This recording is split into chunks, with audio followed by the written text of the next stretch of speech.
a multi-week thing. So go ahead. Yeah.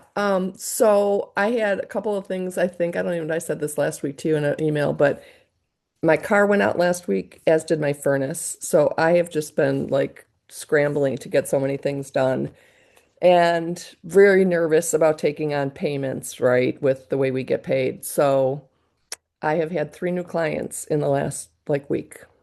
Are you And serious? to me, that's just totally God because I've been so nervous about taking on these new bills and all this kind of stuff and just nervous about the market and all that. And he has just provided so unbelievably. So yeah, Ooh, this is a winning opening win. yeah. Uh, Thank you for sharing that. And lovely backdrop, by the way.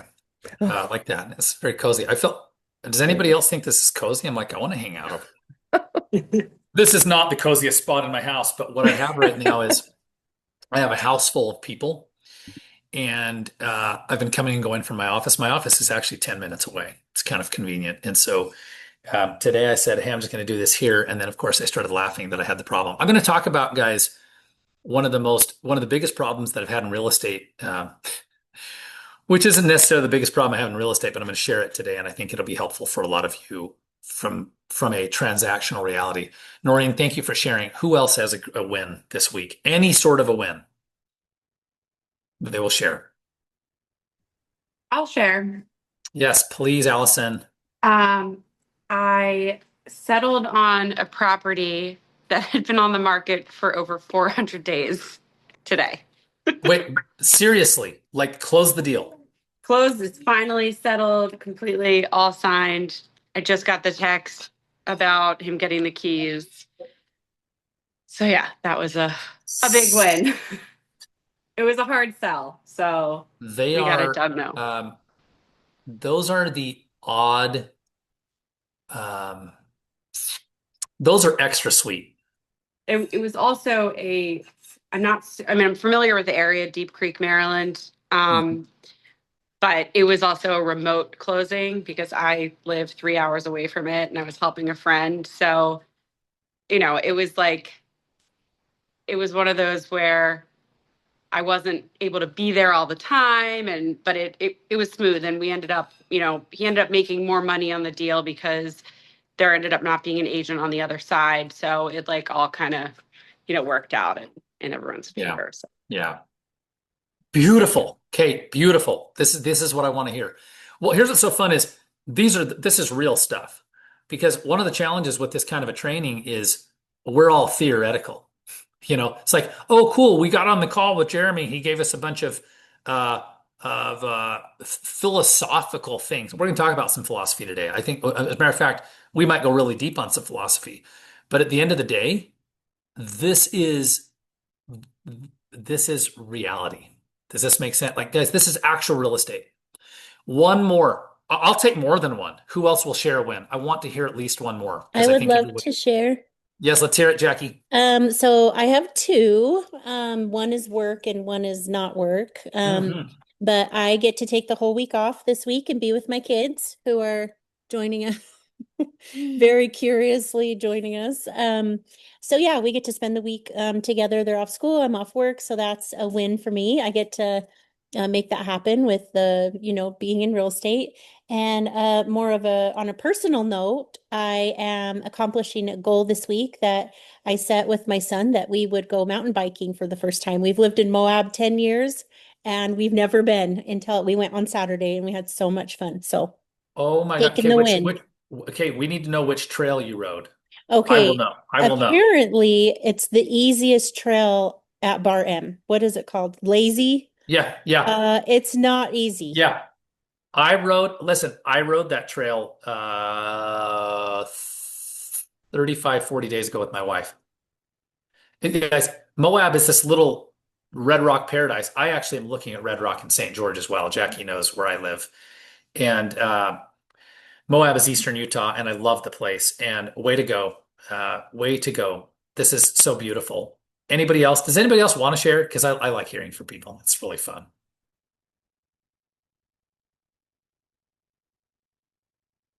No, nobody, nobody. All right. So we'll assume that everybody had losses and nobody had wins. All right, a little sarcasm for y'all. So, guys, it's the 23rd of December, and some of you are not in the US, but Christmas is Christmas, kind of no matter how you crack it. And you may have different uh, religious beliefs, right? Or whatever that looks like, but it's a big thing in the world. And so the end of the year is this is a big transitional time for people. And people start having conversations like, this is the year I'm going to blank. And I think you all understand that. I'm going to lose 10 pounds. I'm going to earn $100,000. I'm going to earn $500,000. I'm going to start a marriage, end a marriage, never advocating, but truly, this is the kind of thing that happens because this is a period of introspection. And so, one of the great benefits for you in your business, I've talked about this on this call every week, every week, every week, and I've said this in my office. I've just been slapping my team. And I say, guys, I want you to work. It sounds like I'm contradicting myself. I want you to work all the way to the end of the year, except for I don't really want you to work right to the end of the year. So I want to tell you what that looks like for us. So first of all, today's the 23rd, which means the 24th is a Wednesday, 25th, of course, Christmas is the Thursday. Uh, there will be people who transact real estate on the 26th and 27th, or even the 28th on Sunday. That's totally cool. For me, for instance, uh, I will take it pretty doggone easy all the way until Monday. I will push really hard on Tuesday and likely even do a lot of work on Wednesday, the 31st. Thursday, I'll play in a golf tournament that we play in every year in St. George, Utah. It's always freezing cold and it's a lot of fun. And we don't have snow on the ground though. We don't get snow here. So I will play in that golf tournament with my director of operations as one of my partners and three other guys. And it's a networking extraordinaire situation. And then we'll come back to work. And like, I think that, obviously the 2nd of January is going to be a Thursday again or a Friday. So that's how my life works right now. And this is a time we've talked about. If you go back and we did the 60s of real estate in our I did the webinar and a lot of you attended the webinar. And so I want to remind you of some things. We talked about the D's being decluttering. Number one is decluttering. And I'll pull these up for you as well. I want you to declutter. I just think that you're going to do better when you declutter your world this month. This is the time to do it. It is the time. Now, listen, you say, Jeremy, I'm lead generating so much. I can't even stop. Cool. I'm not going to stop you from doing that. I'm not your boss. I'm this guy that you found on the internet. Okay.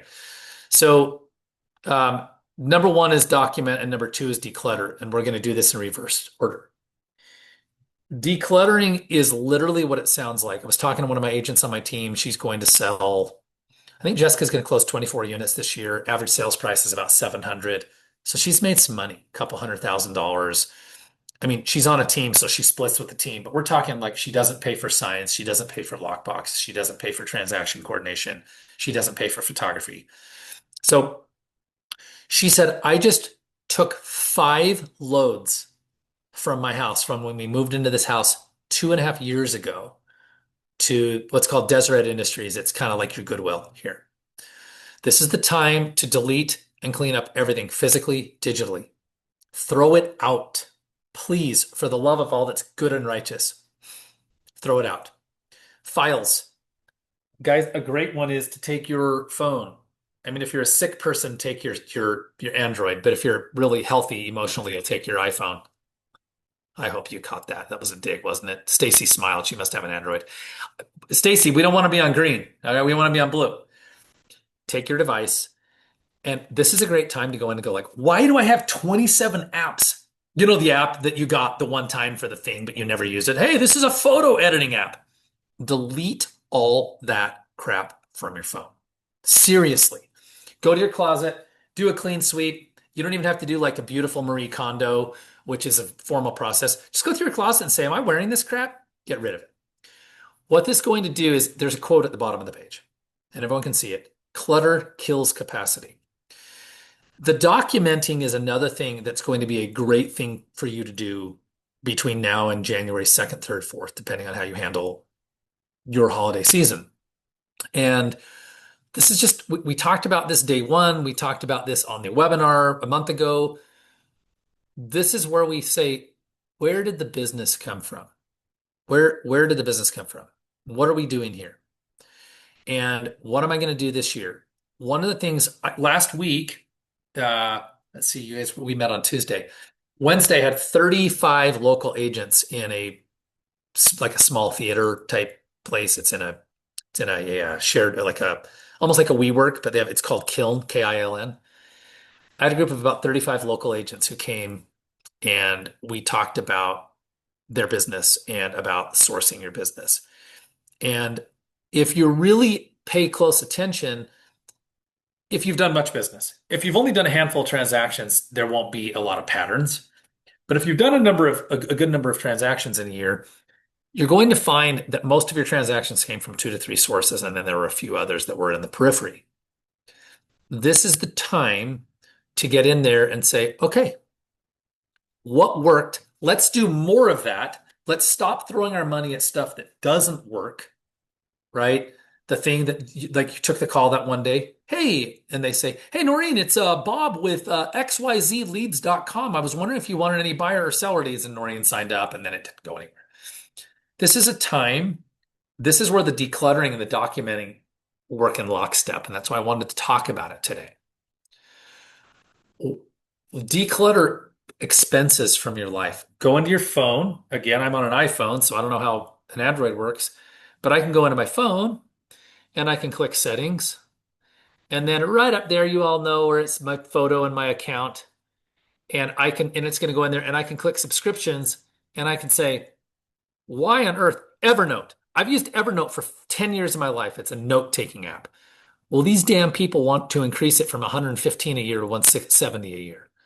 So I'm going to ask myself, do I want to pay $170 for Evernote? Now, it's probably a small cost in the scheme of things.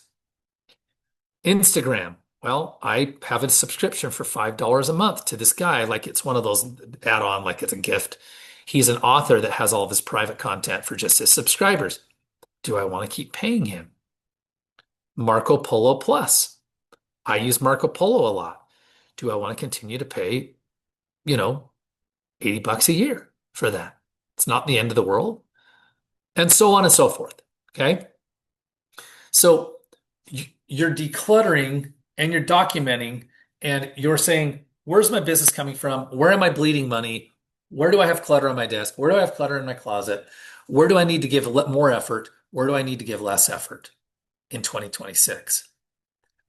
And the last, piece that we're going to talk about, okay, we talked about digging through your database. This is looking for hidden opportunities that got lost in space. I said this before, your January closings are often buried on a sticky note from 7 months ago. Do it. It's going to be painful. I asked everybody in the room today when we first got together, and I asked people because what I did is kind of some overlap in this presentation from what I did a week ago for the local agents. Said, tell me why you wouldn't do this. And people said, because that would be painful. And that's the same thing you said, right? We talked about dialing numbers. We're late in the month. It may be very hard to have 100 conversations, but this is where you dig through your database and find your old leads and call people and find out what happened. And if you want a script to help people to soften it, you could call and say, ring, ring. And they say, hello, hey, Bobby, Sue. Uh-oh, I better make sure that we're letting everybody in the room. I haven't even been paying attention, but hopefully. Hang on one second, guys, because I've not been letting people in the room for a minute. Anybody else? Anybody else? No. Okay. So I'm going to make sure that Kai is okay. And Kai, you're actually the host as me. Is that hilarious? That's too funny. And I'm making you co-host. If you see anybody come, whoops, cancel. I was in the Zoom meeting twice. One of them is my assistant Kai. So okay. And Kai, you're co-host or I'm co-host. Both of us can admit people. Okay, guys, thank you for being patient with me. Okay. So when you dial, you can say, hey, I know it's a busy week with New Year's coming and no one really wants to meet to talk about real estate, but I'm filling up my calendar for January and I wanted to see if when we could get together to talk about blank. Okay. So hey, Allison, Noreen, whoever I call, hey, right, hey Stacy, hey Jackie, Jeremy Larkin, hey, I know there are very few people want to talk about real estate the week of New Year's, but I am filling up my calendar for January, and I was wondering when we can block some time to talk about blank. And blank is making a move, downsizing that home and getting you to a home that fits your family, upsizing the home so you don't have three kids in one bedroom, getting out of that rental because you're tired of listening to the neighbors next door fight. Whatever that is, this is a conversation you can have. Fair? Okay. Deliver. We're going to talk about email next week. We'll talk about the home value email. We'll talk about a series of other emails that you can be sending out. Some of you spent a couple of bucks and like bought into my little email templates. And I've actually been reworking those. I had the second half of the year and I said, I don't love those. I'm very, very intentional. I've written, so 7 of 12 are written right now. I write them one at a time, and we'll talk about that next week. Remember, email is one to many. It's one to many. It means you send one message, many get it. We'll talk a little bit about the greatest thing in the world. I tell agents on this call, I've told you I hate newsletters. And I told the agents here locally last week, I hate newsletters. And they said, why? I said, because nobody gives a damn about your newsletter. And I sent an email out to my database the same day. Thursday morning, I get a recipient on my list. Never worked with this gal as a buyer or seller. Jeremy, thank you for your heartfelt personalized emails. If I see anything that looks like a newsletter, I delete it immediately. I was like, people don't want your newsletter. And just so you know, they don't want your dumb e-card 36 hours from now on Christmas Day. They don't want it.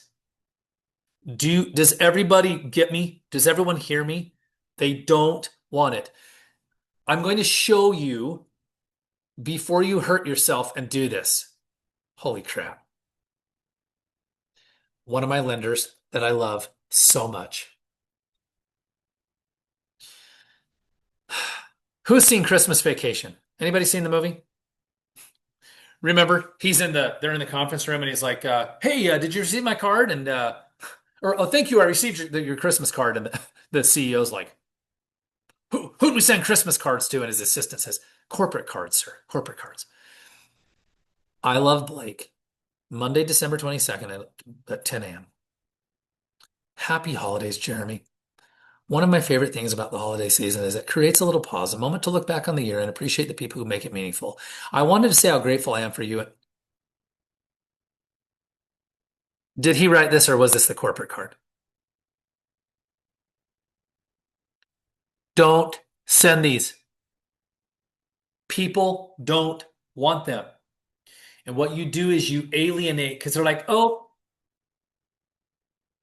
Rachel sent me the corporate card. Steve sent me the corporate card. Don't do it. Don't do it. Okay. If you want to send an email in the next 2 days, what I would recommend is something like this. Okay. Okay.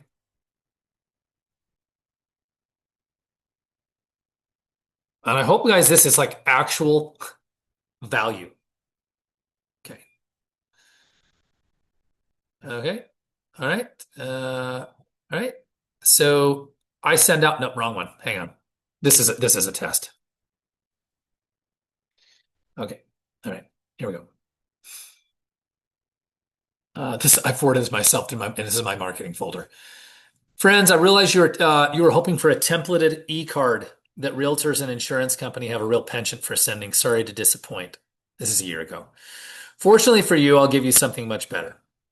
A Christmas story you've likely never heard and maybe sharing with your family for years to come. The year was 1889, the location St. George, Utah, where Christmas was in real jeopardy. An unlikely hero emerged in this story, told by well-known Southern Utah historian and author Lyman Hafen. You can read The Man Who Saved Christmas with your family on his website. I think you'll love it and have a new layer of appreciation for the folks who settled the place we call home. And I shared and linked a story that was about the 1800s in St. George, Utah, when there was a big snowstorm and all of the gifts that were supposed to be brought in on covered wagons. Because, guys, Amazon wasn't a thing. It's the story of how this guy went out in the snow all by himself with a covered wagon and braved all night long in the snow in the crappy clothing they would have been wearing in the year 1899 and brought all the toys for the children.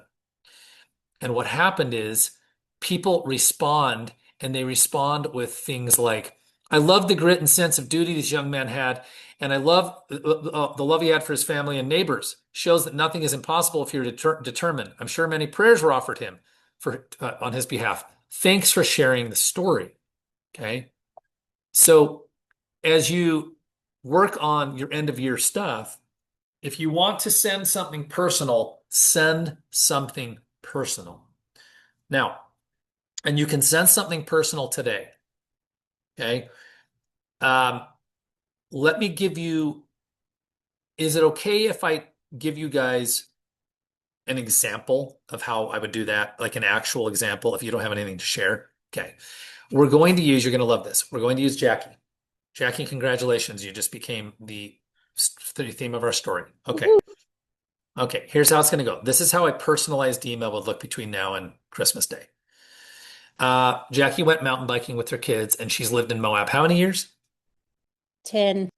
10 years. Okay. Okay. 10 years. She never went on a mountain bike ride. She could have a subject line that's very triggering or controversial. And the subject line could read like this. Almost blasphemous. Nearly blasphemous. If you got that email from Jackie, would you want to open it? Probably. Okay. Friends, I'm embarrassed. I'm almost embarrassed to tell you that I've lived in Moab, Spanish Valley, wherever, for the last 10 years, and I have never gone mountain biking. And my kids have made this abundantly clear to me and and guilted me for years and years. Last week, we went up and rode the lazy or easy, they have some funny names, trails at the Bar M, that's for Bar Moab trails. And let me tell you something. It was magnificent. And the sun was shining or it wasn't shining. And the kids were hooping and I was hollering. And I thought I was going to go over to the bars. And by the way, in case you wondered, it's not really an easy trail, even though it says it's an easy trail. And if you think that I'm a fool because it's really easy for you, that's okay. You can laugh at my expense. You know what it reminds me, friends? It reminds me of why a lot of my clients put off moving. Does everybody see the shift in the story, friends? This is what's called story-based email, story-based selling. It reminded me of why people put off moving. It reminded me of why so many of my clients stay in homes that don't fit their family anymore. They're too big, they're too small, they're too remote, they're too busy, they're too noisy. The neighbors are screaming upstairs or downstairs, and they put it off, and suddenly they're in my car and we're helping them find a home, and they move, and they guess what they always tell me when they're done? I can't believe I waited 10 years to go on the mountain bike ride. I can't believe I waited 5 years to move.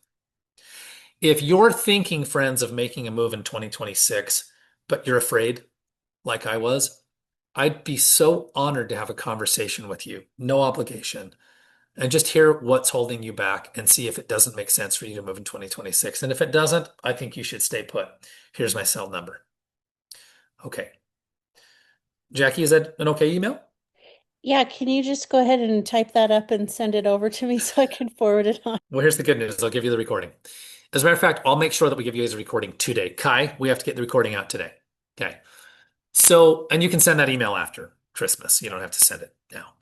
So we make this way harder than it needs to be. It's just like, oh my gosh, what would I send them? I wonder if I should sign up for a newsletter that costs me $100 a month. No, you shouldn't. That would be crazy. That would be blasphemous. Speaking of blasphemy, why would you do that? You do that because you think that someone out there knows better than you as to what you need to tell your clients. So story-based email is nothing more than some experience that you had related to real estate. And here's the crazy part. The crazy part is some maniacs somewhere in some place like Austin or San Francisco created AI.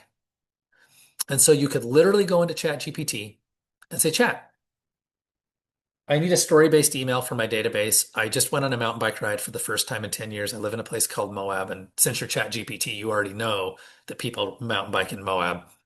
I need a real estate metaphor for that.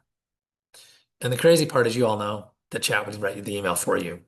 I just want you to be really cautious with sending completely chat GPT based emails. Because if you really think about what I just wrote, it wasn't like terribly complicated. And the funny part is that you could have just clicked the voice record button in chat and recorded the whole damn thing. And chat would have actually taken it and formatted it for you and removed the typos and the ums and the uhs and the ers, and you would have had an email. And so you actually would have written it, but chat would have helped you produce it like your personal assistant. Is everybody like fist pumping, thinking how cool this could be? Okay. So we'll talk a little bit more about the home value email next week, but I'm trying to give you guys some mindset thoughts and some practical, actionable stuff that you can do to build a business that's, last week we talked about database domination. Database domination is just a cute way to say you get a database and you feed it. And there's a term that we like teach, and I didn't even use it last week. Get a database or build a database, feed it every day. Okay. And I'm going to put it in the chat. Okay. Build a database, feed it every day, communicate in a systematic way. Okay. There you go. That's in chat. So as you move into 2026, like this is your chance to declutter your room, declutter your closet, declutter your desk, declutter the apps on your phone, send a nice email out to your database, recommit to the thing that you were going to recommit to, figure out where your business came from last year, decide if you want to do it better this year, and start building a database. And right now, it could be as simple as a spreadsheet. It could be as robust as Brivity. We talked about Brivity last week being our database, CRM, follow-up boss, or any number of things. Okay.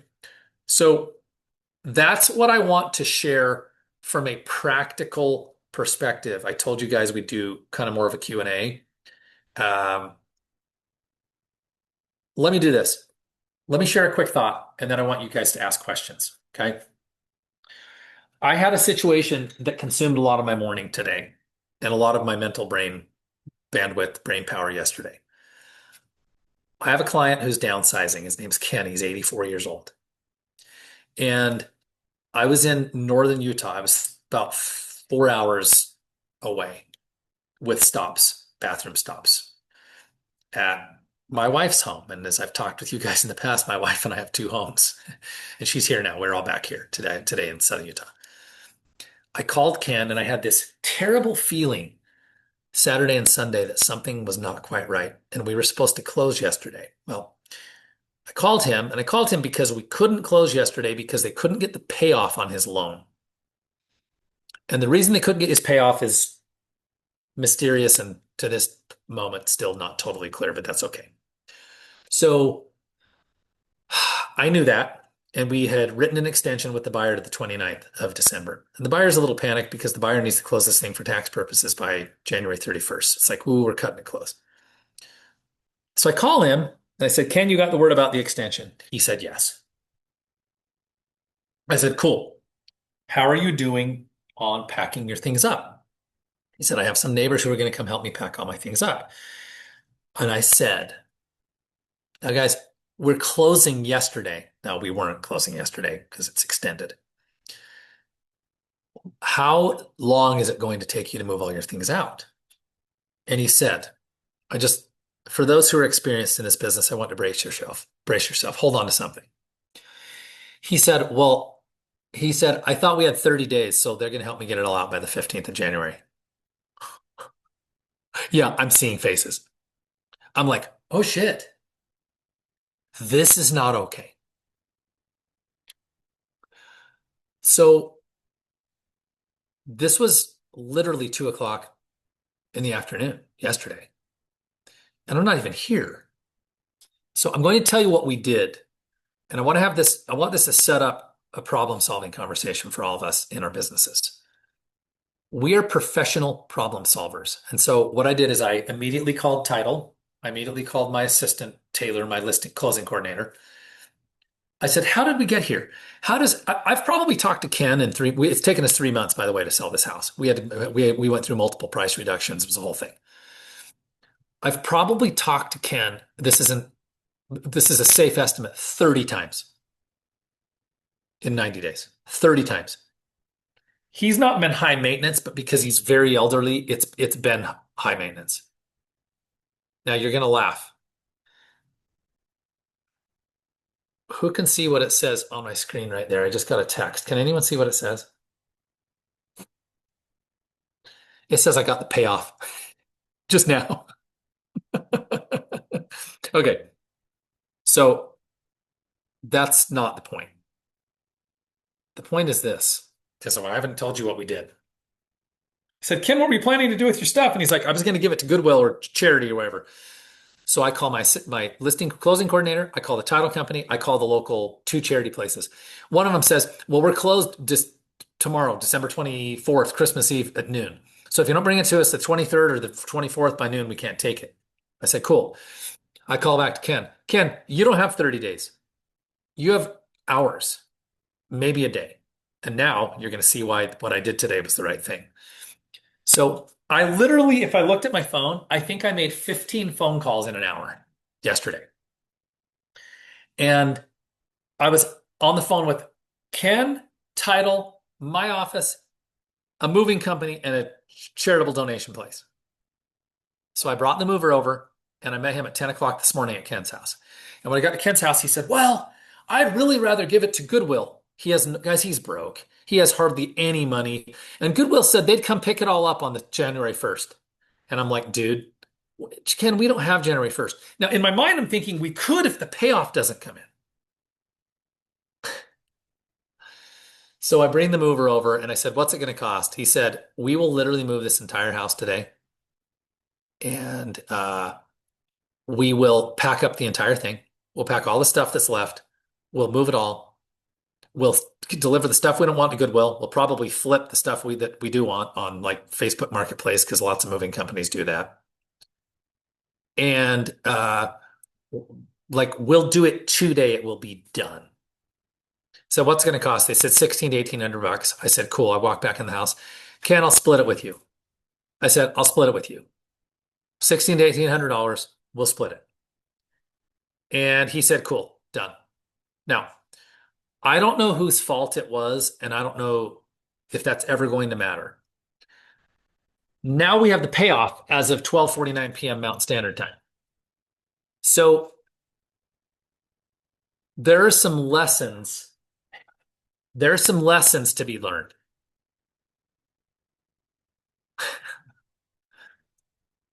Okay. The first one is whose job? Now I want you guys to chime in.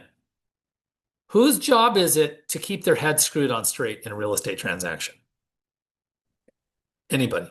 Mine. Any? Mine. Yeah, Yep. it's ours. Okay, good. Ours. Thank you. Our week, guys, I have been at this for 20.5 years. Agents love to say things like, oh, I've seen it all. No, you haven't. I have not seen this one. I've not seen I thought I had 30 days to move out and I had to figure out how to move them out in the same day thing. This is literally a first for me. All right. So first of all, our job is to be the steady current in the rapids. So, I mean, was anyone else panicking when you heard me say he thought he had 30 days? Side note, I was kind of panicking too. because I didn't know who we could get out. And fortunately, we had this conversation on the 22nd instead of the 23rd or the 24th. Guys, you know what happens at Christmas. Now, when we look at our real estate businesses, we have to realize we're we have to be the current, the steady current, period. And we can't be the steady current if we aren't minding our own mindset outside of the real estate transaction. So it's a three-part framework that I've been developing for coaching clients. This is people who come in and work with me in a pseudo one-on-one environment, but go through like my full program. And I had some kind of revelations this week about it. And step one is actually our mindset, the mindset and identity work. Step two is the building consistency into and rhythms into our business to lead generate and lead follow up and market and stuff. And only after steps 1 and 2, after we've done the mindset and identity work and we've built consistency into our business, can we scale. And that's step 3. And what happens is I watch agents try to scale who haven't even figured out how to have consistency and rhythm at 12 transactions a year, 18 transactions a year, 24 transactions a year. And notice that what it starts with is it starts with our mindset. So when I come in and I talk to you guys about some things I'm going to put on the screen that come from previous sessions. When I talk to you about, come on, Zoom. All right, here we go. These tools, okay. When we talk about our high impact success principles, win your morning, win your day. Guys, is there a reason to have a morning routine just because some guru told you to? No. The reason you have a morning routine is to set yourself right before you get involved with Ken on December 22nd and find out that he needs to move tomorrow. That's why you do a morning routine. The second success principle is ask big questions, get big answers. If you want to build a large real estate business, you have to start asking yourself big questions. So if you only sold 8 homes last year and your goal this year is to sell 12, you haven't really asked yourself any big questions. You've really just said, hey, I can figure out how to sell an extra 4 homes. Ask yourself how to sell 36 or 24, and you'll start getting bigger answers. You'll start getting clarity on what needs to totally and completely shift in your business model. Slow down to speed up. Slow down to speed up means that we take the time on a week like Christmas week to get our ducks in a row so we can really kick some butt in 2026. Success is an inside-out job. We've talked about that. It's an inside-out job. We have to work here, head and heart, so it's reflected out in the world. I want to share a thought with you. This is from Matthew Ferry. Some of you know who Tom Ferry and Mike Ferry are. Mike Ferry is like the godfather of real estate coaching. Tom is his son. Matt's his other son. He said yesterday, you are the creator of your experience, not the victim of your circumstances. The world is responding to you, not the other way around. Okay. Now, I'm going to put that in the chat. And so I had an agent come in yesterday morning to my office. And when she came in, she came into our team huddle and she was beside herself. She was beside herself because she had met a client at an open house. And the client at the open house said, oh, we thought we really like this house. Could we come back and show our family? And she said, yeah, come back. So she'd been holding open house every single day at the same house for almost a month. It's like $1 million property here in our market. And we have an agent who said, yeah, you can hold that open house. So they came back another day. She was holding it open. So she's not in any sort of an agency agreement. She was just there and looked at the house. Okay. They said, we think we'd like to write an offer. So they brought the family back. We think we want to write an offer. And I'm going to quote this right here. She went back and forth. She's a newer agent. She didn't qualify them well. And she thought they were coming in to write $1 million offer and sign an agency agreement with her yesterday. Instead, she ends up in our morning huddle crying, walks in with tears in her eyes because she found out that the buyer did indeed have another agent. They just didn't have an agent they'd signed an agreement with. So she had said, "Do you have another agent?" Realtors in the group today. Have we sometimes asked buyers if they have another agent and they said, yeah, no, but they did? Yeah. He said, "Wow, Suzette, I don't think I can do this with you. My dear friend, I golf with him or who knows what, is an agent, and I wouldn't be able to look him in the eye every day if I didn't work with him." So she was beside herself. Well, one of the things that we talked about is there'd kind of been a pattern to this, a pattern of her thinking that she had a client or a deal done that wasn't done. And I said, "Can I share a quote with you?" And I sent her this. "You are the creator of your experience, not the victim of your circumstances. The world is responding to you, not the other way around." So as you guys and gals, but we're using guys metaphorically, as you guys analyze your business and you look at 2026 and you say, "I want to go from here to there," I want you to remember that success is an inside out job and that the world is actually giving you what you're putting out into it, both energetically and literally with the effort you're making. And the last success principle that we teach is the liftoff effect. Who remembers what that is? You guys remember what that is?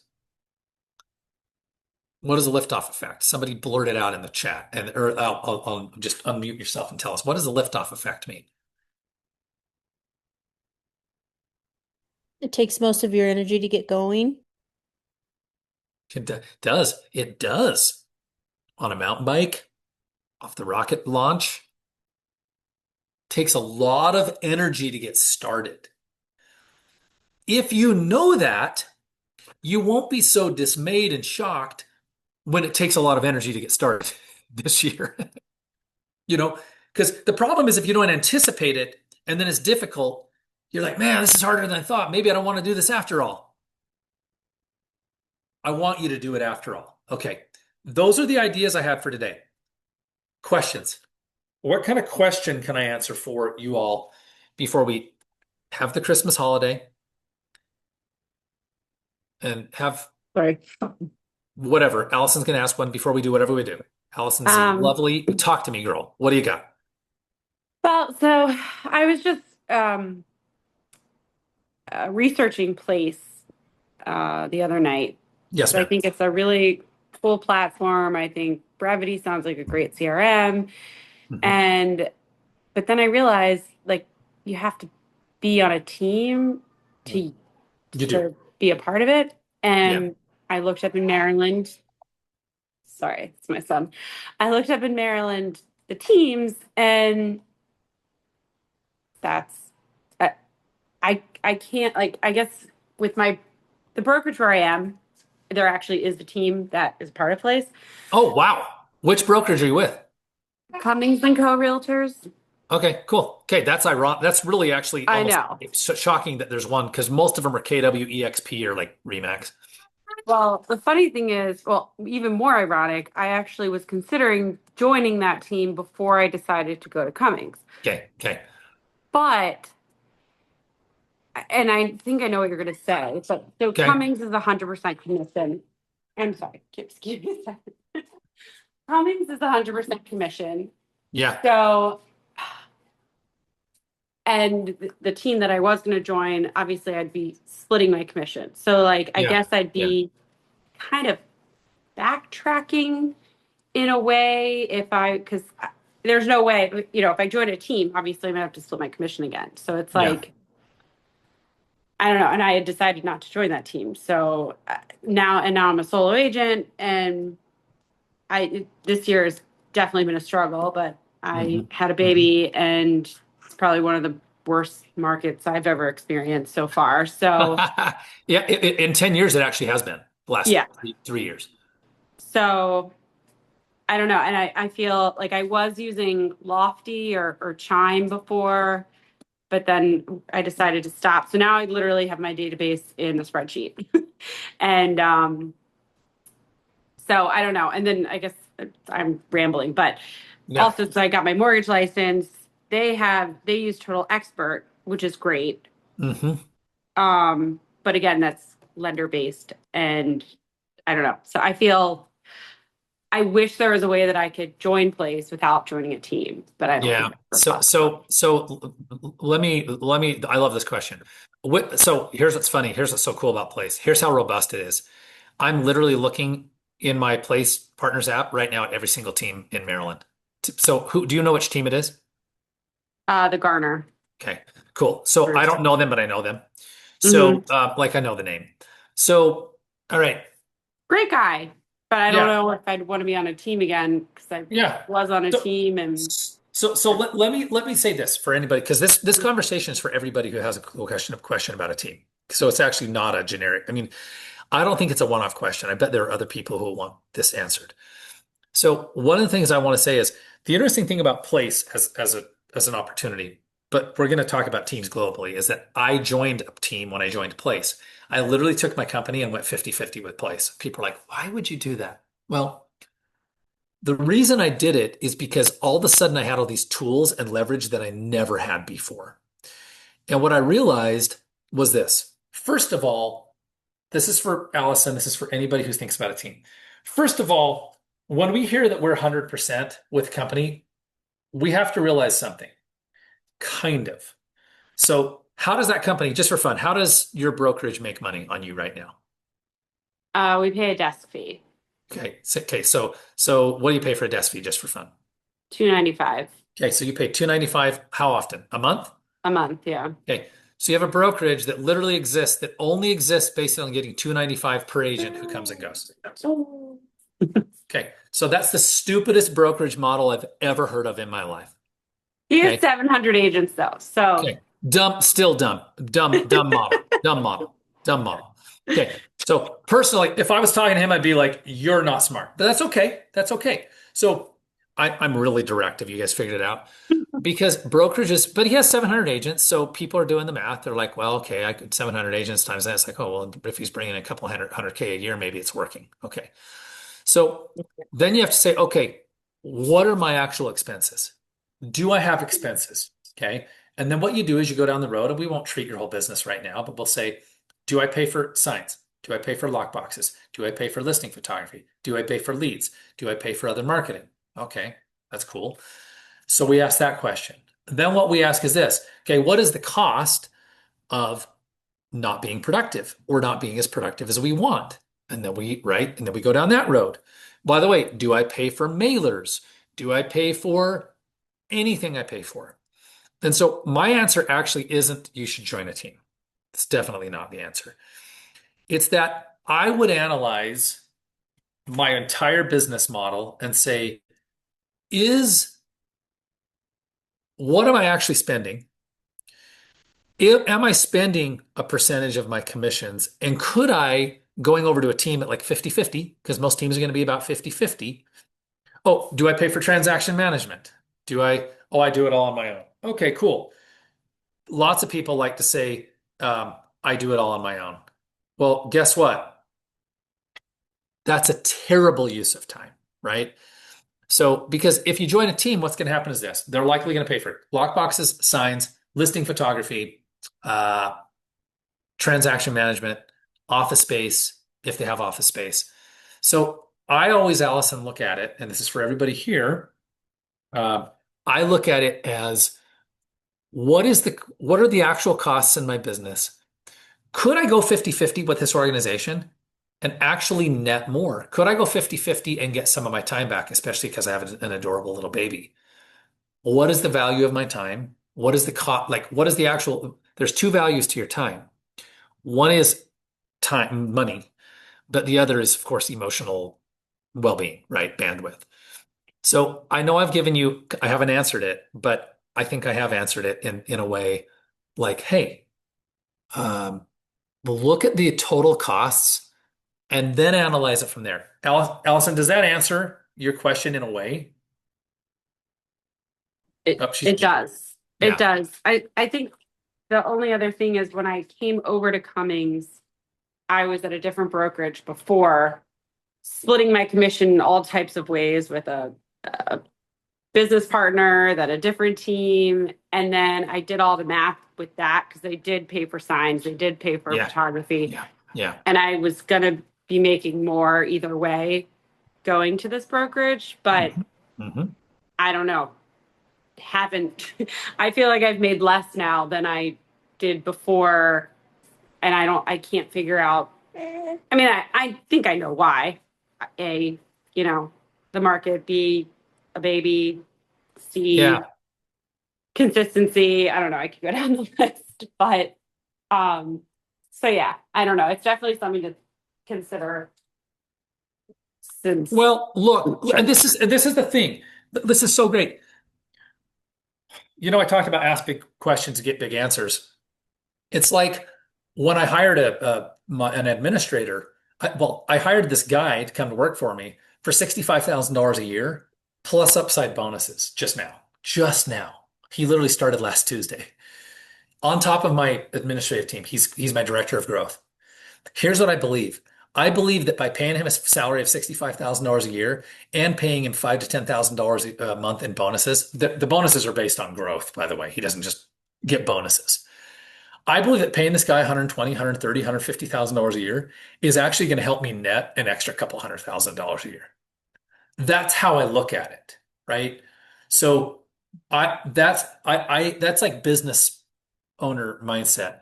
By the way, 295 a deal is sick for you. That's a great thing for you. The agents are winning on this thing. But you really start to have to ask, you have to ask that question like, well, how far do I want to grow this thing? Do I want to have a big business? Do I want to earn? I don't know. These are questions that only you can answer. So I don't know. Cool conversation. I Yeah. just, Thank you. yeah, you're welcome. I don't give black and white, other than I think brokerages that charge desk fees only are kind of dumb, but this guy might make it work. Uh, so I don't even own a brokerage. That's why I'm not a broker, because I don't want to think about it. Yeah. Because I don't want the liability of all the agents doing stupid crap. It's fair. All right. Cool. Cool. All right. I think we treated that one kind of sort of. All right. Um, Anybody else have a question that they want to ask? It's kind of fun.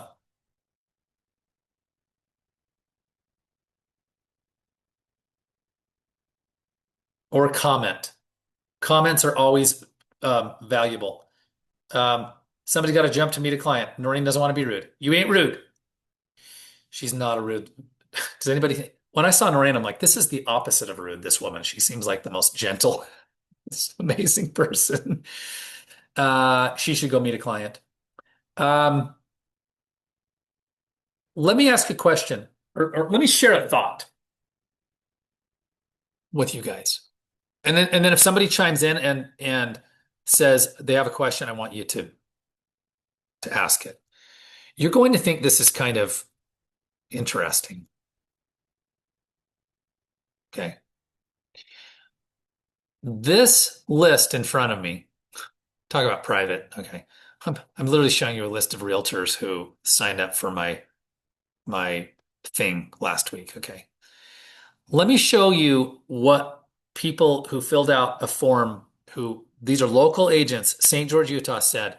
I said, what's the biggest challenge in your business? Okay. And here's what they said. It's right here. Looking to reach more people. Translation, I need more leads. Lead generation. I just started. If you had to start today with no sphere of influence, what would you do to be getting a sale every month of the year? I'm going to answer that question in a minute. So what does this person need? They need leads. How to get a consistent pipeline, be better on the phones, and of course, make more money. This is hilarious. This is a guy on my team who can't eat chicken or cheese. He's got allergies. Too funny. More leads. Looking for ideas. What are top 3 ways to increase leads or awareness from new customers? What makes your team the best office in town? Yeah. What is one thing you wish you knew as a new realtor? How do I create consistent income? I'd like to sell 12 homes in 2026. What's your social media strategy? I want new leads. Tax reduction tips. That's another day. How to scale. What percentage of time do you spend with work versus family? How do I reach people I know? Okay. What did you guys just learn? What is the problem of every realtor in the world? They want more business. It's amazing because if I showed you the answers that you all gave me, it's the same answers. So agents don't have, here's the funny thing that I want you guys to hear. You have more of an identity and consistency issue than you have a lead issue. Your lead generation problem is because of identity problems and consistency problems. And I know identity sounds so big, uh, but it's the way that you view yourself. It's the way that you view money. It's your bad, yucky old money thoughts and habits. Uh, this is the problem. And so agents come in and they always go, show me how to get more leads. The funny thing is you could go to ChatGPT right now and Chat would tell you how to get more leads. There is no lack of information. And this is actually kind of back to Allison's question. What most of you need is you need to be surrounded by people who will support you. And by the way, this actually isn't a sales pitch for coaching. It's actually not where this is going. I'm in the middle of building out two things. One is probably another sprint like this in late January. It's going to be a 4-week program and it won't be nearly as cheap as this one. I did this because I wanted to do this in December. But the other is like my full in-depth kind of thing that someone has spent 6 months in. Okay. It's actually not for either of those because I don't even have either to sell you today because I haven't decided if I want to do this in January yet. Thank you, Stacy. That's why I bought your class. What I want you to know is that you don't most of us really know what to do or we could know what to do in a really short period of time. We need to shift the way that we view the world. And remember when we started our course, we said, I told the story of the boy with the newspaper, the dad, and he was reading the newspaper in the morning and he didn't want to play with his son because he's a typical dad and we all love our kids, but he's like, when I get my coffee done, when I read the newspaper, and then he tore up a page from the newspaper. And when he tore up a page from the newspaper, it was a map of the world. And he gave it to his kid and said, when you're done with putting this map back together, you can come back and we'll talk. And he's thinking, it'll take my kid a long time to build a map of the world.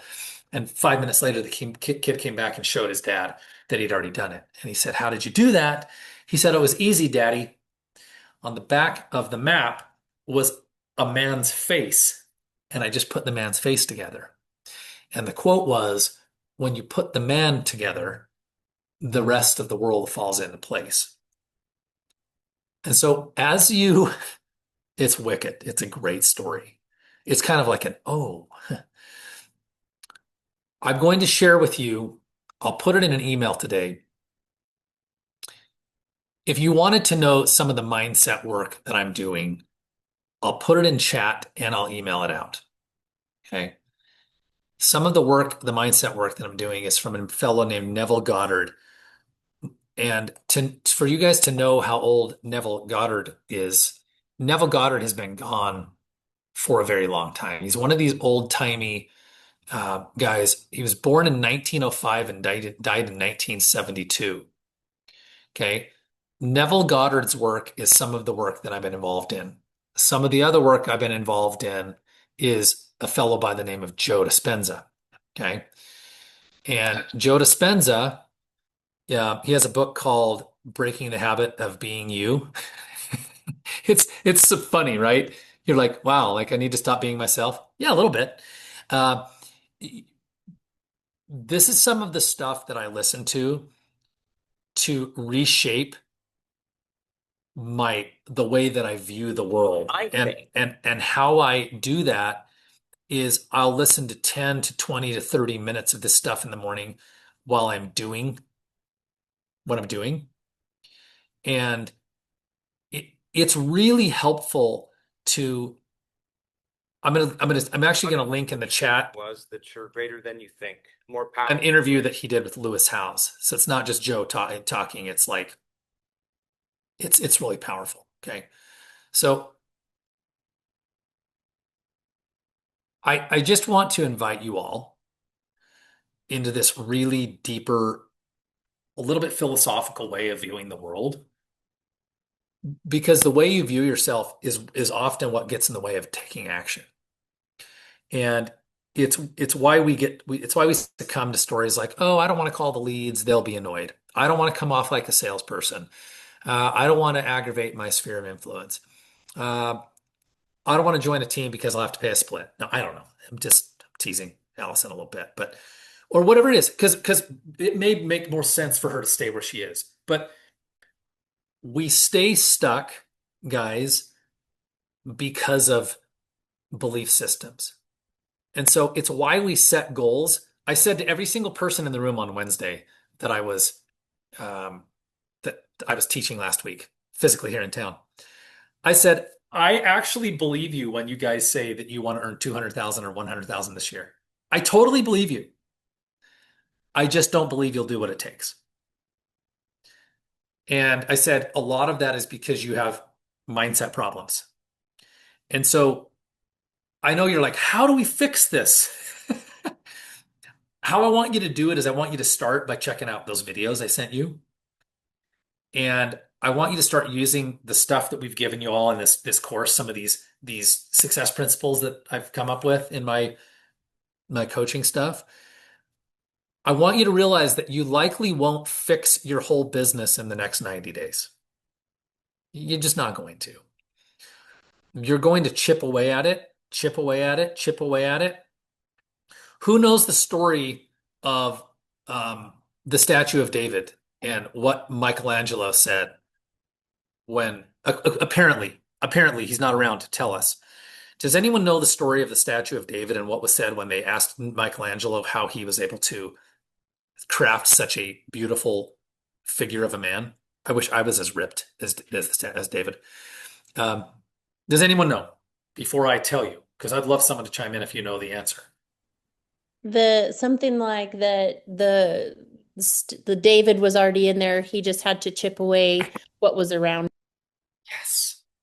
He said he was already there. I already saw the man. I just had to chip away everything that what wasn't him. Whew, I'm getting the chills. I want next week we're going to talk a lot about email and direct marketing. And we'll wrap up the month. And it will have been fun. And honestly, guys, you each spent like a tiny amount of money to be here. And it's cool. I generated a few $1,000 and that was fun. I want you to be thinking about how you chip away everything that isn't you in 2026. This is the really deep work. Because I was talking with my dear wife, Jen, such an incredible woman. And um, she's building her integrative health coaching business. And she's like, I don't like just saying I'm a wellness coach because what the hell does that mean? And what she's learning is what I'm learning is that we want to help people actually change their lives.